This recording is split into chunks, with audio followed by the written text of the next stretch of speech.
எடுத்து வச்சுக்கோங்க. உருளைக்கிழங்கு 2 விசில் அவிய விட்டுட்டு அதுக்கப்புறமா இந்த மாதிரி சின்னதாக கட் பண்ணி வச்சுக்கோங்க. கட் பண்ணி வச்சுட்டு இது தாளிச்சு முடிச்சதுக்கு அப்புறமா கடைசியாக போட்டு ஒரு கிளறுனா போதும். ஒரு கடாய் வச்சுட்டு ஒரு 2 டேபிள் ஸ்பூன் ஆயில் போட்டுட்டு ஆயில் வந்து ரொம்ப நல்லா சூடானதுக்கு அப்புறமா கடுகு உளுத்தம் பருப்பு தாளிக்கிறதுக்காக போடுறோம்.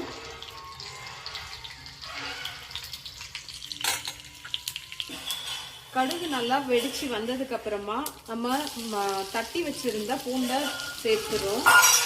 சேர்த்துட்டு அதோட ஒரு 3 காஞ்ச மிளகாவை இப்படி கிள்ளி போட்டுறோம். கொஞ்சம் அதோட பெரிய வெங்காயத்தையும் தாளிச்சுட்டு கருவேப்பிலையும் சேர்த்து போட்டுறோம். இது வதக்கும் போது கொஞ்சம் மஞ்சத்தூளும் சேர்த்துறோம். அப்படியே சேர்த்துறோம். எண்ணெயிலேயே மஞ்சத்தூள் நல்லா வதங்கட்டும். நல்லா கிண்டி விடுங்க. இது நல்லா பொன்னிறமா வர வரைக்கும் வதங்கட்டும். இந்த ஸ்டேஜில் வந்து தேவையான அளவு உப்பு போட்டுக்குங்க.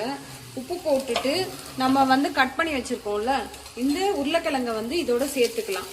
சேர்த்துட்டு இப்போ நம்ம ஒரு கிளறி விட்டுட்டு நம்ம பார்த்தோம்னா உருளைக்கிழங்கு வந்து ரெடி ஆயிருக்கும். உருளைக்கிழங்கு அவியல் ரெடி ஆயிருக்கும். இது வந்து குழந்தைங்க